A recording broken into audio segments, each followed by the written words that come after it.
한 번 더 우리 좌 옆에 있는 분들과 인사합시다. 참 좋은 교회 잘 오셨습니다.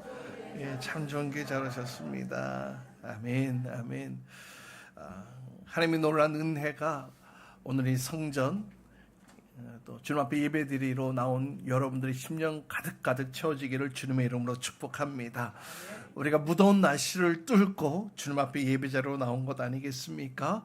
하나님께서 우리의 심령에 그 뜨거움을 더해 주셔서 주님을 향한 열정과 주님을 향한 또 헌신으로 우리를 다시 한번 더 뜨겁게 세워주실 줄 믿습니다.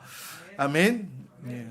우리 교회가 벌써 세워진 지 5년이 훌쩍 지났습니다. 우리 성도님들의 눈물과 헌신으로 세워진 우리 교회 공동체. 지나온 시간들을 쭉 돌아보면 이 모든 것이 하나님의 은혜다라고 밖에는 설명할 길이 없는 것 같아요. 하나님께서 우리 교회를 사랑하셨고 또 주목하고 계시기에 또 이 코로나 기간을 또 이 작은 교회가 잘 뚫고 나왔고 또 계속해서 성장하며 부흥해가는 우리 교회. 하나님께서 우리 교회에 큰 복을 주신 줄 믿습니다. 아멘. 근데 우리 교회가 참 독특하게 출발을 했습니다. 근데 오히려 저는 이것이 너무나도 성경적인 교회다라고 저는 이야기를 하는데요. 우리 교회는 목회자가, 그러니까 제가 담임 목사가 깃발을 딱 꽂고 이제 우리 교회 세워졌습니다. 여러분들 모이세요. 이렇게 출발한 교회가 아니었다라는 거예요. 우리 교회는요, 우리 성도님들이 먼저 분명한 목적을 가지고 우리 성도님들의 사랑과 또 헌신으로 이 우리 교회가 태동하게 되어졌고 세워지게 됐어요. 그래서 우리 교회는 성도님들을 통해 세워진 교회다. 마치 신약교회에 세워졌던 교회들처럼 말이죠. 무엇 때문에? 하나님이 기뻐하시는 교회 공동체가 되기를 사모함으로 우리 성도님들이 마음을 모아주셨고 진짜 주님이 원하시는 교회가 무엇일까 함께 고민하며 기대함으로 또 이 교회 공동체가 세워졌습니다. 신약교회의 모습과 같이 초대교회의 모습과 같이 그런 모습으로 회복해 나아가는 교회 공동체가 되길 소망하는 마음으로 눈물의 씨를 뿌려 세워진 교회가 바로 우리 교회입니다. 그렇게 세워진 교회에 제가 담임 목사로 부임 개척하여 지금까지 이어져 오고 있습니다. 그래서 우리 교회는 무엇보다도 명확한 공동체 의식을 가지고 있어요. 그리고 분명한 교회 방향, 목적 설정을 분명하게 해놓고 있는 교회다라는 것입니다. 이제 우리 교회가 하나님의 은혜 가운데에 교회가 전분씩 성장해 가면서 또 이렇게 아름다운 장소로 새롭게 이전하면서 이제 많은 성도님들이 함께 교회 구성원이 되어 아름다운 하나님의 나라를 세워나가는 이 교회 공동체가 되어가고 있는데요. 그래서 이 시기에 다시 한번 우리 교회가 가지고 있는 정체성, 이 방향에 대해서 함께 이야기하고 한 목표, 한 방향을 향해 함께 힘을 모아 나가야 되겠다. 그럴 필요가 있다라는 생각을 하게 되었습니다. 그래서 오늘부터 4주간 우리 교회의 사명, 우리 교회 나아갈 방향, 이 목적, 사명에 대해서 함께 말씀을 나누려고 합니다. 우리 교회 주보에 보면은 우리 교회의 사명이라고 해서 이 교회 주보에 늘 기록되어져 있습니다. 우리의 존재 가치를 인정하고 영혼 구원하여 제자 삼는 사명의 가치를 두라. 그래서 1번 영혼 구원하는 교회, 2번 제자의 삶을 보여주는 교회, 3번 한마음으로 움직이는 교회, 4번 지체를 세우는 교회. 이 네 가지 이 사명을 우리 교회의 방향성을 정해놓고 우리 교회가 흐트러지지 않고 이 방향으로 나아가길 원합니다. 그렇게 건강한 교회가 되길 원합니다. 이렇게 아예 선언을 하고 있는 것인데요. 사실 이 말씀의 내용들은 제가 이 교회에 개척 부임을 하면서 이전에 작은 공간에서 함께 우리 성도님들과 시작하면서 앞으로 우리가 이런 교회를 향해 나아갑시다. 우리가 이런 교회로 우리가 세워져 갑시다. 함께 나누었던 말씀들이기도 합니다. 그러다 이제 우리 교회가 성장하면서 많은 분들 함께 구성원으로 동참하게 되셨죠.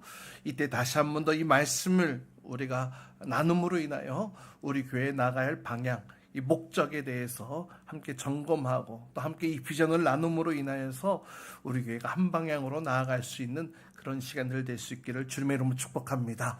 아멘. 그래서 우리 교회가 주님이 기뻐하시는 교회, 주님이 주목하시는 교회, 주님이 사랑하시는 교회, 그런 건강한 모습, 그런 건강한 성도님들, 그런 우리 교회의 공동체가 될 수 있기를 간절히 소망합니다.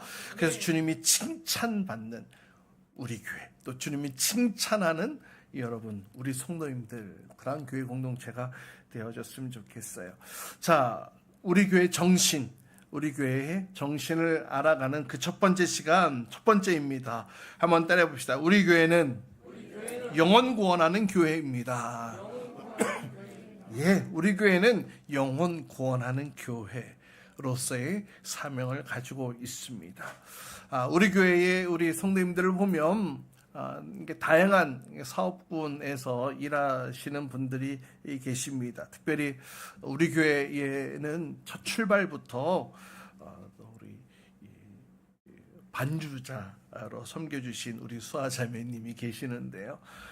개척교회, 작은 교회임에도 불구하고 반주자가 있는 교회는 많지가 않거든요. 근데 우리 교회는 처음부터 반주자가 계셨어요. 참으로 귀한데요. 우리 수아 자매님이 피아노 학원을 운영하고 계시거든요. 원장님이세요. 예를 들어서 이런 수아 자매님 같은 원장님이 피아노 학원을 개원을 했어요. 그래서 땡땡 피아노 학원 이렇게 간판을 달고 이제 영업을 시작했단 말이죠. 학생들을 모집하기 위해서 전단지를 돌리고요. 또 인터넷 광고를 하고 그렇게 개원 소식을 알립니다. 그러자 광고를 통해서 몇몇 학생들이 등록을 하게 됩니다. 그래서 너무나 기쁜 나머지 원장님이 피아노 배우러 온 그 학생들에게 맛있는 간식을 사줍니다. 또 학원이 재밌으라고 재미있는 게임도 합니다. 심지어는 학업에 도움이 되라고 영어도 가르쳐 줍니다. 그런데 말입니다. 정작 피아노는 가르쳐 주지 않아요. 피아노 학원인데 피아노는 가르쳐 주지 않아요. 여러분 한번 생각해 보세요. 이 피아노 학원, 그 학원에 존재하는 목적대로 그 학원 사업을 잘 이루어가고 있느냐라고 했을 때에 그렇다고 얘기할 수가 없을 것입니다. 여러분, 피아노 학원에서는 영어를 잘 가르칠 필요가 없어요. 영어 학원이 아니기 때문에. 또 피아노 학원에서 맛있는 음식 그럴 이유가 없습니다. 요리 학원이 아니기 때문에. 피아노 학원의 존재 목적은 무엇입니까? 피아노를 잘 연주할 수 있도록 가르쳐 주는 것이 피아노 학원의 존재 목적이라고 할 수 있겠죠. 학생들 역시 그것을 기대하기에 또 피아노 학원에 등록했던 것이고 말이죠. 여러분, 만약에 컴퓨터 학원인데 컴퓨터 학원에서 컴퓨터는 가르치지 않고 미술을 가르친다면 차라리 그 학원의 간판이 바뀌어야 되는 것 아니겠어요? 컴퓨터 학원이 아니라 뭐라고요? 미술 학원으로 말이죠. 여러분, 세탁소에 손님이 옷을 맡기는데 근데 세탁소 사장님이 옷은 수선하지 않고 다림질하지 않으면서 오시는 손님마다 손님, 제가 이 떡볶이 만들어 봤는데 한번 드셔보세요. 이 순대, 이 튀김 한번 드셔보세요. 세탁소에서 옷 수선은 하지 않고 떡볶이, 순대만 손님들에게 먹으라고 한다면 이 집은 간판을 뭘로 바꿔야 되겠어요? 떡볶이 분식집으로 바꿔 달아야 하겠지요. 우리 교회도 아름다운 장소 이곳으로 와서 가장 잘 보이는 곳에 우리 교회라고 간판을 달아 놓았습니다. 그렇다면 여러분, 교회는 무엇을 하는 곳이냐라는 거예요. 교회는 무엇을 하는 곳입니까? 한번 따라해 봅시다. 교회는 영혼 구원하여 제자 만드는 곳이다. 예. 그래서 영혼 구원하여 제자 만드는 것이 바로 우리 교회가 존재하는 목적이다라는 거예요. 여러분, 오늘 본문 말씀 다시 한번 보세요. 제가 읽어드릴게요. 그러므로 너희는 가서 모든 민족을 제자로 삼아서 아버지와 아들과 성령의 이름으로 침례를 주고 내가 너에게 명령한 모든 것을 그들에게 가르쳐 지키게 하여라. 보라, 세상 끝날까지 항상 너희와 함께 있을 것이다. 이 말씀 예수님께서 이제 하늘로 다시 하늘로 올라가시면서 제자들에게 명령하셨던 지상 대명령, 사명이라고도 하는 구절입니다. 근데 이 말씀에 보면 4개의 동사가 등장하고 있는 것을 보게 됩니다. 너희는 가라, 또 제자를 삼아라, 또 침례를 주어라, 가르쳐 지키게 해라. 이런 동사들이 등장하고 있는데 여러분, 이 4개의 동사 가운데 가장 핵심이 되는 동사가 무엇인지 아십니까? 우리나라 번역본을 보면은 그냥 가서, 삼아서, 주고 막 쭉 이어져서 어느 것이 가장 중요한 동사인지 좀 분간하기 어려운데요. 그래서 이 신약 성경의 원어인 헬라어 원문을 보면 이 4개의 동사 가운데의 1개는 명령형으로 되어져 있고 나머지 3개는 분사로 기록되어져 있는 것을 보게 됩니다. 이들 4개 가운데에 명령으로 되어져 있는 동사가 무엇이냐면 제자를 삼아라. 이 제자를 삼아라라는 것이 명령형 동사로 쓰여져 있고 그 외에 뭐 가라, 또 베풀라, 또 지키게 해라, 이것은 이 제자를 삼아라라는 이 동사를 수식하고 있는 분사로 표현되어져 있다는 거예요. 다시 말하면 이 구절의 핵심은 무엇이냐? 무엇을 해라? 제자를 삼아라. 제자를 삼아라 라는 거예요. 예수님께서 제자들에게 제자를 삼아라. 제자를 삼아라. 근데 여러분, 제자를 삼는다라는 뜻이 무슨 말이냐? 제자를 만들라. make disciples라는 그런 의미를 담고 있습니다.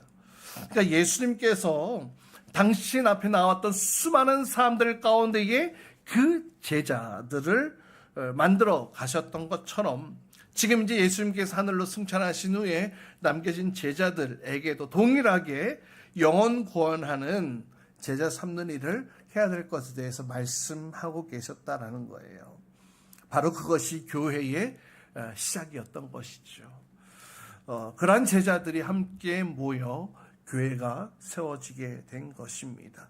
그렇게 교회의 존재 목적은 잃어버린 한 영혼을 구원하기 위해 예수님의 제자로 만드는 것이어야 한다. 다시 한번요. 교회의 존재 목적은 잃어버린 한 영혼을 구원하여 예수님의 제자로 만드는 것이어야 한다.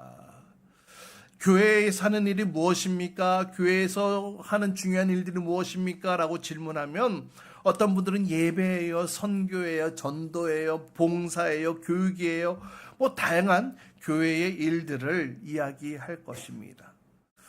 그런데 여러분, 교회 생활을 하면서 가장 많이 갈등이 일어나고 또 다툼이 일어나는 것들 가운데 하나는 이와 같은 예배, 선교, 봉사, 뭐 이런 교육, 이런 것들을 어떻게 할 거냐, 어떤 방식으로 할 거냐, 또 어떻게 하는 것이 옳으냐, 이런 일들로 서로 갈등이 생기게 된다는 거예요.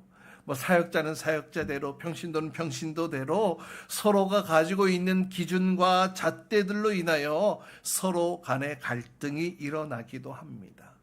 안타까운 것은 이런 갈등으로 인하여서 교회 안에 다툼이 생기고 또 깨어짐이 생기고 또 그 결과 교회가 나눠지기까지 하는 그런 아픔도 생기게 되는데요. 왜 그럴까요? 무엇을 중요하게 생각하는지 또 무엇이 가장 중요한 일인지 서로 생각이 달라서 그런 거죠.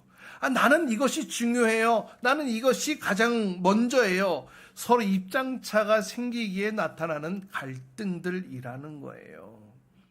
어찌 보면 각자가 중요하게 여기는 것이 다를 수 있기 때문에 그렇게 갈등이 생기는 것이 어쩌면 당연한 결과라고도 할 수 있을지 모르겠어요. 어쨌든 자기 나름대로의 기준을 가지고 그 일에 온 정신을 다 쏟다 보니 한편으로는 교회가 가지고 있는 존재 목적, 가장 중요한 존재 목적을 상실한 채 열심을 내는 그런 모습들이 일어나고 있다는 것입니다.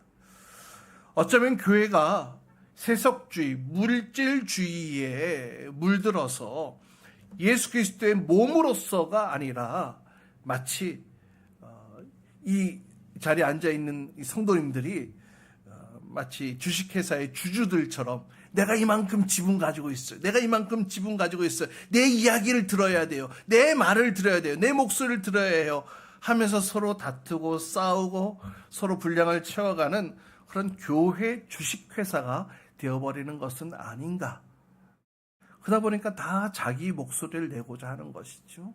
자기의 의견이 관철되고자 하다 보니 서로 다툼과 갈등이 생기는 것 아니겠습니까? 여러분, 교회는 영혼 구원하는 구조선이 되기보다 호화로운 유람선이 되어서 각종 편리함 또 부요함을 즐기고 자랑하는 것이 어느 순간 교회의 기준이 되어버린 것 같아요. 그런데 여러분, 우리 교회는 명확합니다. 우리 교회는 따라합시다. 우리 교회는 호화스러운 유람선이 되기보다 영혼 구원하는 구조선이 되어야 합니다. 예, 우리가 추구하는 바는 유람선이 되는 것이 아닙니다. 편안하고 안락하고 좋은 그런 유람선을 꿈꾸는 것이 아니라 비록 허름하고 낡고 때로는 부족함이 많다 할지라도 영혼 구원하는 구조선이 되어야 한다. 우리 교회의 목적은 명확합니다. 영혼 구원하는 구조선으로서 역할을 해야 된다. 부활하신 예수님께서 마지막 지상 명령을 통하여서 교회가 해야 될 가장 중요한 일이 무엇인지 분명하게 말씀해 주셨어요. 예수님께서 교회는 예배해야 되는 곳이다, 교육해야 되는 것이다, 선교해야 되는 곳이다, 봉사해야 되는 곳이다, 이렇게 말씀하지 않으셨잖아요. 우리가 읽은 본문 그대로 담겨 있지요. 예수님께서는 분명 모든 민족을 대상으로 해서 영혼 구원하여 제자 만드는 것, 그것이 바로 교회의 존재 목적이다라고 분명하게 말씀하고 계십니다. 그 존재 목적을 최우선순위에 두고 그 교회의 방향성을 향해 나아가게 될 때에 자연스럽게 바른 예배, 바른 선교, 바른 교육, 그 모든 영역들도 따라오게 되어져 있다는 거예요. 여러분, 오늘날 교회가 영향력을 많이 잃었습니다. 영향력을 상실한 이유 가운데 하나는 그런 것 같아요. 교회 안에 예수님의 제자들이 사라져가고 있는 것 아닐까.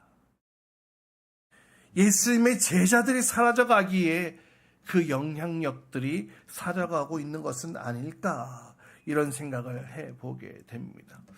교회 안에 그동안 참 많은 것들을 해왔습니다. 성경 공부, 제자훈련, 양육, 지역봉사, 지역별, 연령별 참 많은 프로그램들을 진행을 해왔어요. 그것으로 사회에 선한 영향력을 미치는 것이라면서 말이죠.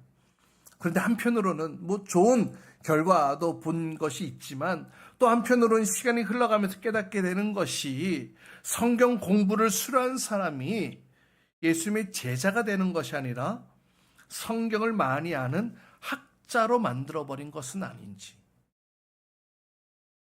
우리가 기도하며 말씀 읽고 주님 앞에 더 가까이 나아가야 하는데 머리만 커시다 보니까 내가 문제 앞에 서게 될 때에 하나님의 뜻을 찾고 무릎 꿇고 주님 앞에 나아가는 그런 주님의 음성을 듣는 그런 시간들을 내기보다는 그저 문제를 빠르게 해결하기 위해 분석하고 방법을 찾아가는, 어쩌면 교회 안에 주님께서는 제자들이 세워질 것을 기대하셨는데 오늘날 교회 모습들 속에는 마치 세상 사람들과 똑같이, 비신자들과 똑같이 행동하고 똑같이 문제를 판단하고 똑같이 문제를 해결해 나가는 그런 모습들, 다시 말하면 예수님의 제자가 사라져가는 교회의 존재 가치를 상실했기 때문에 교회 영향력들이 줄어가고 있는 것은 아닌가, 이런 생각을 해보게 됩니다. 그렇기 때문에 이 시대에 우리 교회가 중요하게 생각하는 것은 바로 이 기준이 명확해야 된다라는 거예요. 그래서 우리 교회는 모든 일을 정하는 데 있어서 가장 중요한 기준이 있습니다. 목사님 마음대로 제 마음대로 결정하는 자 아세요? 아닙니다. 네. 또 우리 일부 성도님들에 의하여서 교회 방향이 결정되어지냐? 결코 그렇지 않습니다. 우리 교회의 방향성은 정해져 있습니다. 우리 교회의 방향성은 이것입니다. 영혼 구원하여 제자 삼는 일에 최우선순위를 둔다. 그래서 이것에 방해되어지거나 이것에 문제가 생기거나 이것에 걸림돌이 되어지면 그 모든 것들이 다 정리되어지고 또 조정이 일어나게 되는 거예요. 여러분, 기준을 명확하게 해야 진짜 중요한 것에 집중할 수 있는 것 아니겠습니까? 정말 중요한 목표를 향해 우리가 달려가게 되면 한 가지 방향을 놓고 한 가지 목적성을 두고 있기 때문에 다툴 일들이 사라지는 거예요. 다 내가 옳아요, 내가 맞아요, 자기 지분에 따라 목소리를 크게 내는 것이 아니라 주의 말씀에 순종함으로 주님께서 말씀하신 그 하나의 가치에 우리가 같이 함께 마음을 함께 함으로 교회는 하나 될 수 있는 거예요. 더 이상 복음으로 위장하여 내 자신의 탐욕을 채우는 일들이 교회 안에 일어나지 않게 된다는 것입니다. 여러분, 목욕탕 갔다 온 사람 티가 납니까 안 납니까? 티 나죠. 얼굴이 뽀예요. 그래서 야, 너 목욕했구나. 여러분, 좋은 영화를 보고 나온 사람도요, 그 얼굴에 감동의 미소가 있습니다. 그렇다면 여러분, 교회는요, 교회 다녀온 사람의 얼굴도 이와 같은 변화가 있어야 되지 않겠냐라는 거예요. 우리 교회는 영혼 구원하는 교회로서의 목적과 가치, 그 기준과 방향을 추구하고 있습니다. 그래서 주님이 원하시는 교회, 주님이 기뻐하시는 교회, 그런 우리 교회로 우리가 함께 나아가고 있다는 거예요. 두 번째는요, 우리가 예수님의 제자가 되어야 한다는 것입니다. 말씀드린 바 교회의 영향력이 상실되어진 것, 바로 제자가 없기 때문에, 교회 안에 제자가 사라져가고 있기 때문에라고 말씀을 드렸습니다. 여러분, 그렇다면 제자의 특징이 무엇입니까? 제자가 무엇입니까? 여러분, 제자하면 선생님이 가르쳐 주신 거 배우는 사람이요 라고 대답하실 것입니다. 틀린 말은 아닙니다. 그러나 배우는 것으로만 끝난다면 제자라고는 얘기하기에는 부족함이 있습니다. 그저 학생이죠. 배우는 사람이지요. 그러면 제자는 무엇이냐? 제자라고 한다면 스승의 가르침을 배우는 것뿐만 아니라 그 배운 것을 내가 전수할 수 있어야 돼. 다시 가르쳐 줄 수 있어야 된다는 거예요. 나눠 줄 수 있어야 제자라고 할 수 있는 것 아니겠습니까? 그저 배우는 것으로 끝나는 것이 아니라 내가 전할 수 있는 전수자가 되어야 제자라고 할 수 있는 거예요. 그러면 여러분, 내가 주님의 제자가 되었다고 하면 오늘날 우리에게 주시는 말씀을 통해 우리가 배우는 것으로만 끝나는 것이 아니라 예수님의 가르침을 내가 전할 수 있어야 된다는 거예요. 할렐루야. 우리가 여전히 교회 생활을 열심히 하고 열심히 말씀을 듣고 배우고는 있는데 여전히 내 삶에 예수님의 가르침을 전수하고 전하지 못하는 나라면, 예수님의 가르침을 내가 전하지 못하는 나라면 엄밀히 말해서 예수님의 제자라고 할 수 없습니다. 학생은 맞아요. 그러나 가르치고 배우고 지식 전달만 하는 그런 것을 통해서 제자라고 할 수 없습니다.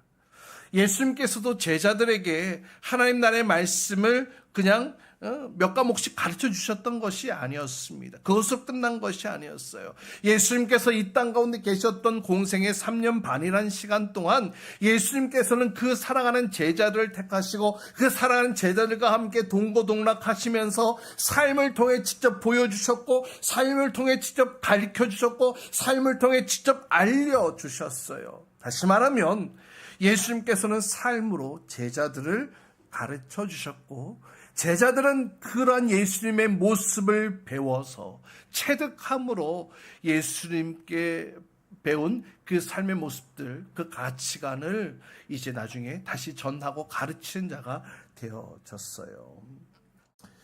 예수님께서 제자들에게 너희가 제자가 되어라, 제자를 만들어라 했을 때에 그 제자는 예수님을 아는 지식을 전달하는 사람이 되라, 이것을 말하는 것이 아니었습니다. 예수님의 삶을 전수할 수 있는 사람, 예수님의 삶을 알려주고 삶으로 가르쳐줄 수 있는 그런 제자가 세워지기를 원하셨던 거예요. 여러분, 그래서 예수님의 제자가 되어지면요, 간증이 많을 수밖에 없어요. 간증이 많을 수밖에 없어요. 왜요? 내 삶에 예수님이 찾아오셔서 내 삶에 놀라운 변화들이 일어나고 있는데 어떻게 간증거리가 없을 수 있겠냐라는 거예요. 예수님을 닮아가면서 경험한 삶의 체험들이 있기 때문에 간증이 넘쳐납니다. 여러분, 제가 우리 교회에서 여러 이제 과정들을 마치고 나면 성도님들께 간증 좀 해주세요. 간증 부탁드립니다. 또 여러분의 삶에 어떤 기도의 응답들이 일어나면 간증을 부탁드리는데요. 여러분, 간증하는 거 부끄러워하지 마십시오. 간증하는 거 부끄러워하지 마십시오. 여러분, 건강한 교회일수록 그 간증이 넘쳐나야 되는 것 아니겠습니까? 하나님께서 베풀어 주신 은혜가 날마다 넘쳐나기 때문에 내가 이 사실을 알릴 수밖에 없어요. 증가할 수밖에 없어요. 전할 수밖에 없어요. 그게 간증이거든요.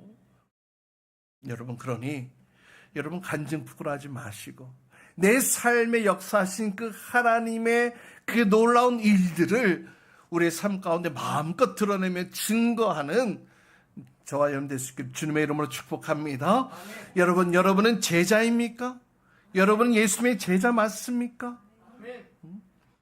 여러분, 그 사람이 제자인지 아닌지 어떻게 알 수 있느냐? 여러분, 제자는요, 예수님을 따라 배우는 사람이에요. 예수님을 따라가는 사람입니다. 고기만 끄떡거리고 그래 그게 맞아 라는 것이 아니라 예수님이 가셨던 그 길, 예수님의 가르침대로 예수님을 닮아가는 사람이 예수님의 제자예요. 그리고 그러한 모습들을 전할 수 있는, 전수할 수 있는 사람이 제자라고 말씀을 드렸습니다.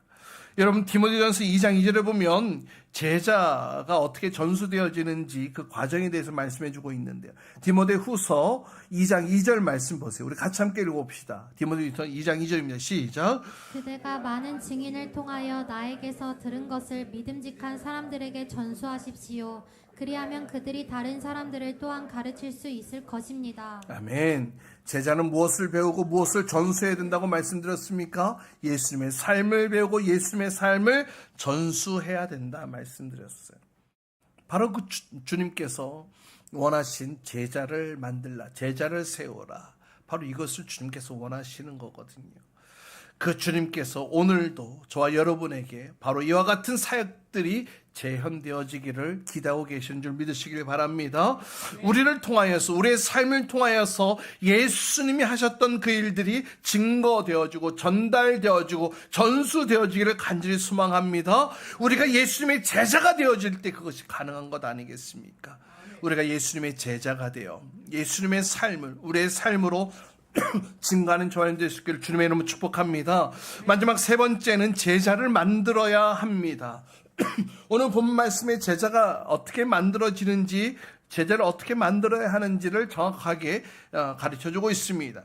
세 가지가 기록되어져 있죠. 제자를 만들기 위해 세 가지. 첫 번째는 뭐라고요? 가라. 여러분, 제자를 만들어야 돼. 제자를 만듭시다. 아무리 백날 말로만 떠들어도 제자 만들 수 없어요. 제자를 만들기 위해서 어떻게 해야 됩니까? 가야 합니다. 제자 만들 수 있는 곳으로, 그 대상을 향해, 그 사람을 향해, 지역적으로 문화적으로 나에게 맡겨주신 그 영혼들을 향해 나아가게 될 때에 우리가 제자를 만들 수 있는 첫 출발이 되어지는 거예요. 여러분, 가지 않으면 만날 수 없어요. 찾아가지 않으면 이야기할 수, 전할 수 없어요. 그래서 가라고 말씀하신 주님의 명령 우리가 잊지 말고 주님의 제자로서 주님의 제자를 만들기 위해 먼저 그 현장으로 갈 수 있기를 주님의 이름으로 축복합니다. 여러분 VIP 명단들을 막 내놓으셨는데요. 기도하는 것도 중요합니다. 그러나 가셔서 계속해서 권면하시고 전하시고 그 현장 그 자리에서 역사하실 성령님의 놀라운 은혜를 기대하며 그 자리로 가시기 바랍니다. 그럴 때에 때가 참에 복음의 아름다운 열매가 맺혀지게 될 줄 믿습니다. 두 번째는 침례를 주고 얘기를 하고 있습니다. 구원받은 영혼들에게 침례를 주라. 성부 성자의 성령 이름으로 침례를 베풀라고 명령하셨어요. 침례, 뵙티즘이죠. 뵙티즘 무슨 말이냐면 물속에 잠긴다라는 의미를 가지고 있어요. 이것은 또 어떤 의미를 가지고 있느냐? 이 침례를 통하여서 내 자신과 예수님과 동일시하는 것이 바로 이 침례 예식인 거예요. 침례를 통해서 나의 죄가 깨끗하게 씻겨지는 것은 아닙니다. 그러나 중요한 것은 이거예요. 예수님께서 우리를 위해 십자가에서 죽으시고 3일 만에 다시 부활하셨어요. 살아나셨어요. 바로 그러한 주님의 모습이 내 삶에서 동일하게 일어나길 원합니다. 물속에 잠김으로 내가 죽습니다. 물속에 다시 일어남으로 나도 주님의 부활에 동참하겠습니다. 다시 말하면 예수님과 같은 삶을 살겠습니다라는 믿음의 고백인 거예요. 침례는 믿음의 고백인 거예요. 다시 말해 내가 예수를 영접했으니 내 삶에 예수님이 원하시는 예수님이 살아가셨던 그 삶을 내가 살아가겠습니다라고 고백하는 선언하는 외적인 표징이라는 거예요. 그래서 우리 교회 우리 작년에 이렇게 첫 번째로 침례식이 있었는데 이 침례는 그래서 구원의 확신이 있는 분들에게만 침례를 주는 원칙을 가지고 있는 것입니다. 세 번째, 가르쳐 지키게 하라.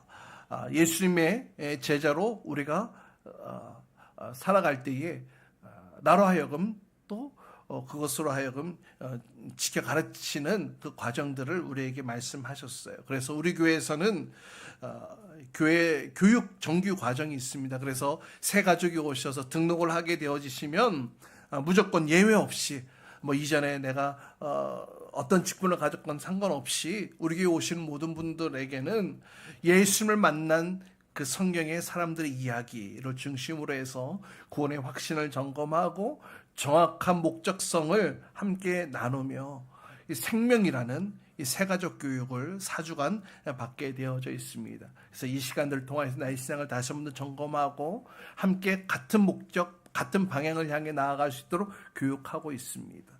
그래서 우리 교회 이제 등록 교인이 되어지는데요. 근데 우리 교회는 또 등록 교인 외에 정회원 제도가 있습니다. 이 정회원이 되기 위해서는 신앙의 기본을 점검하고 배우는 이 삶공부 시리즈를 함께 해야 되는데 그 가운데 첫 번째 과정이 바로 생명의 삶이라는 13주 과정인데 이 과정을 수료해야 우리 교회 정회원이 될 수 있습니다. 왜냐하면 말씀을 배움으로 그 말씀을 통해 나의 삶이 변화되어져 갈 수 있는 첫 걸음이 열려지기 때문에 그렇습니다. 이제 내 안에 예수님이 들어오셨으니 이제 나로 하여금 예수님이 원하시는 삶의 자리로 나아갈 수 있도록 배움을 통해 가르침을 통해 우리 교회가 그렇게 세워져 가고 있다는 것입니다. 그래서 정의원이 되기 위해서는 이 생명의 삶을 꼭 수료하도록 우리 교회는 권면하고 있습니다. 여러분 주일 예배만 참석하시는 분들과 말씀을 더 깊이 배우고 그 말씀을 삶으로 살아내는 사람들에게는 분명한 차이점이 나타나게 됩니다. 말씀을 삶으로 살아내는 것, 그것이 바로 예수님을 닮아가는 제자의 모습 아니겠습니까? 사랑하는 여러분, 우리 교회는 바로 이러한 교회입니다. 그 무엇보다 영혼 구원하여 제자 삼는 이 목적을 잃지 않는 교회가 되어야 할 줄 믿습니다. 그래서 이것이 그 무엇보다도 중요하기 때문에 교육, 행정, 모든 시스템들이 다 여기에 방향에 맞춰 운영되어져야 합니다. 또한 우리 교회가 부흥과 성장을 이야기할 때에 뭐 기존에 또 교회 다니셨던 분들이 교회 간에 이동을 하는 그런 모습들로 교회 숫자가 늘어가기보다는 새롭게 예수님을 전하고 새롭게 예수님을 믿어서 하나님의 말씀과 가르침을 통하여서 새롭게 예수님의 제자로 세워져가는 그 숫자가 늘어나는 것을 추구하는 교회라는 거예요. 그래서 주님이 기뻐하시는 교회, 주님이 원하시는 교회, 그래서 우리 교회에 오자마자 여러분들 이게 VIP 명단 적으십시오. 각 목장에서도 날마다 VIP를 놓고 기도하십시오. 이런 모습들이 있는 이유가 우리가 이런 목적을 가지고 있기 때문에 전도하고 기도하고 힘쓰는 데에 우리 교회가 목적성을 가지고 있기 때문에 그렇습니다. 뿐만 아니라 신앙생활을 하다가 지쳐 계신 분들, 또 시험에 빠지신 분들, 그래서 교회 생활을 멀리하고 계신 분들도 다시 한번 회복할 수 있도록 여러분 초청하십시오. 초대하십시오. 다시금 주님을 더 깊이 알고 정확하게 알아서 시험 들지 않도록 주 안에서 함께 공동체 이루고 있는 것이 얼마나 아름답고 복된 일인지 경험할 수 있도록 함께 여러분들 초청하시기를 바랍니다. 여러분, 이 일을 누가 하시느냐? 여러분, 내가 한다고 생각하지 마세요. 내가 하는 게 아니에요. 빌립보서 1장 6절에 뭐라고 말씀하고 있는지 아세요? 선한 일을 우리에게 맡겨주신 그 선한 일이죠. 그 선한 일을 여러분 가운데서 시작하신 분께서 누가 시작하셨다는 거예요? 내가 아니라는 거죠. 그 시작하신 분께서 예수 그리스도의 날까지 그 일을 완성하시라고 나는 확신합니다. 나에게 맡겨주신 그분, 이 놀라운 일, 이 놀라운 사명, 이 놀라운 방향성을 나에게 맡겨주신 그분께서 완성도 그분께서 이루어 가실 것이라고 나는 확신합니다. 할렐루야, 할렐루야. 여러분이 하는 그 하나하나의 복음의 발걸음들 주님께서 여러분의 삶을 통하여 드러내시고 나타내고 있으시다는 거예요. 여러분, 아직 능력이 부족하다고요? 그러할 힘이 없으시다고요? 여러분, 고린도후서 12장 말씀 우리 같이 함께 읽고 말씀 정리한 시간 갖겠는데요. 고린도후서 12장 9절 말씀 우리 같이 함께 읽어봅니다. 시작. 그러나 주님께서는 내게 이렇게 말씀하셨습니다. 내 은혜가 내게 족하다. 내 능력은 약한 데서 완전하게 된다. 그러므로 그리스도의 능력이 내게 머무르게 하기 위하여 나는 더욱더 기쁜 마음으로 내 약점들을 자랑하려고 합니다. 예, 아멘. 그 모든 능력이 다 갖춰졌기 때문에 할 수 있는 것이 아니라 오히려 내가 약한 데서 완전하게 될 수 있는 것은 내가 약하기 때문에 내 안에 능력에 예수 그리스도가 머물러 있기를 소망하고 바란다는 거예요. 그래서 내 안에 역사하시는 그 능력의 이름으로 내가 감당할 수 있다라는 믿음의 고백, 사도 바울의 고백인 것입니다.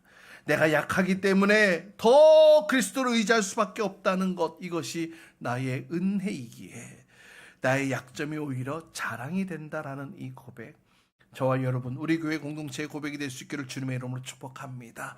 여러분 따라해 봅시다. 우리 교회는 영혼 구원하는 구조선이 되어야 합니다.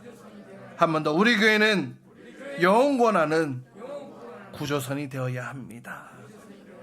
아멘. 주님의 피로 사신 이 아름다운 교회, 그 교회가 되길 위해 우리 같이 함께 이 방향을 넣고 함께 세워져가고 함께 지어져가는 우리 교회 공동체가 될 수 있기를 주님의 이름으로 축복합니다. 우리 시간 먼저 함께 오늘 주신 말씀 붙으시면서 기도한 시간 갖기를 원하는데요. 여러분 두 눈을 감고 제가 드리는 말씀을 한번 잘 들어보세요. 어느 지역에 배 침몰이 너무 자주 일어난 곳이 있었다고 해요. 그래서 그 위험한 그 해안에 보잘것없는 인명 구조소가 세워지게 됩니다. 사실 말이 구조소지 장비라고는 소형 보트 하나, 그리고 인원도 없어서 교대도 하지 못하는 허름한 오두막집이 전부였던 구조소.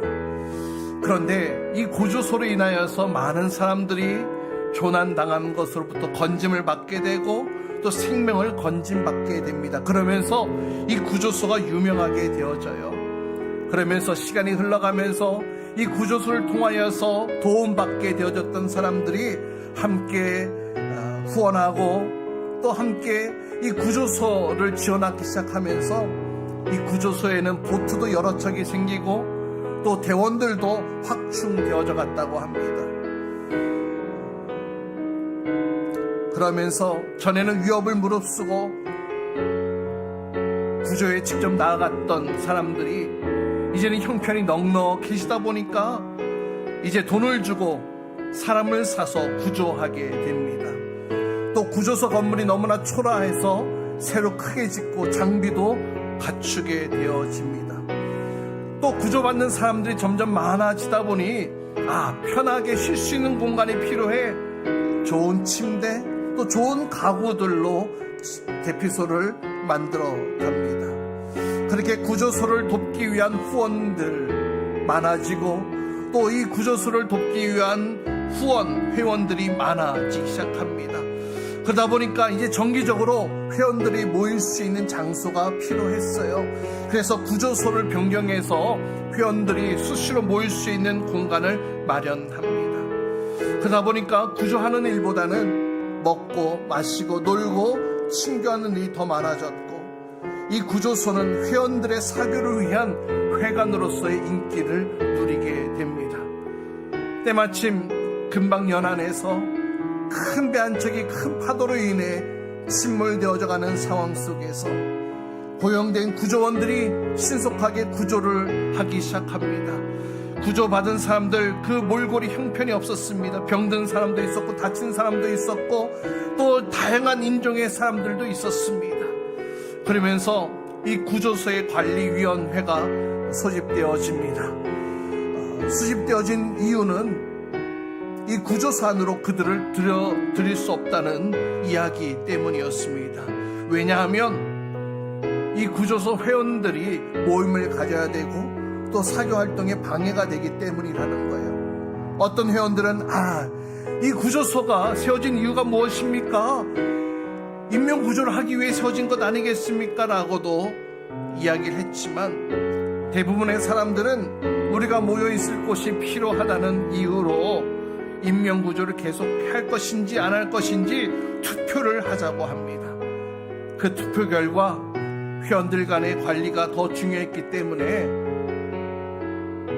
다른 곳에 구조소를 지어서 그곳으로 사람들을 보내자라고 결정합니다. 그렇게 해서 새 구조소가 다른 지역에 생기게 되고 그러나 또 세월이 흘러가면서 그 새 구조소도 지금껏 얘기했던 이전 구조소와 같은 똑같은 문제에 부딪히게 되면서 또 다른 구조소가 생겨나게 되어졌다고 합니다. 그래서 지금 그 해안을 따라 인명구조소가 계속 세워지고 있다고 합니다. 그리고 지금도 수많은 사람들이 역시 조난을 당해 죽어가고 있다고 합니다. 사랑하는 여러분, 이 구조소를 교회라고 생각하면 어떻게 되겠습니까? 본래 목적을 잃어버리는 교회, 시간이 흘러가면 얼마든지 침묵단체로 전락되어 버릴 수 있는 것 아니겠습니까? 새로운 변화에 대처하지 못하고 세상을 향한 사명 감당하지 못하고 그저 기존 멤버들로 울타리만을 유지하기 위해 그렇게 한다면 결국 침체에 빠질 수밖에 없어요. 하나님이 원하시는 교회 모습 세워갈 수가 없어요. 아무리 좋은 프로그램, 아무리 좋은 것을 갖다 놓다 할지라도 그 목적을 상실한 교회는 아무 힘이 없는 교회가 되어버리는 것 아니겠습니까? 하나님께서 우리에게 말씀하여 주셨고 보여주셨고 명령하여 주신 그 교회의 본질, 우리가 그 교회를 함께 만들어가야 될 줄 믿습니다. 우리 교회는 호화스러운 유람선이 되기보다 영원구원하는 구조선이 되어야 할 줄 믿습니다. 우리 같이 함께 기도합시다. 우리 교회가 그 교회의 존재 목적을 잃지 않게 해주십시오. 영원구원하여 제자 삼는 교회가 되게 해주십시오. 내가 제자가 되어 우리 교회 안에 그 제자의 삶으로 살아가는 제자가 많아지게 하여 주시고 주님의 성품을 닮아 주님의 가신 그 길을 따라가는 제자로서 아름다운 복음의 열매, 아름다운 성령의 열매를 맺어가는 교회가 될 수 있도록 우리 교회가 바로 그런 교회가 되도록 주여 인도하여 주시옵소서. 내가 그런 교회의 구성원이 될 수 있도록 나를 붙들어 주옵소서. 우리 같이 함께 주의 이름 크게 한번 지고 통성을 기도하겠습니다. 함께 기도합니다. 주여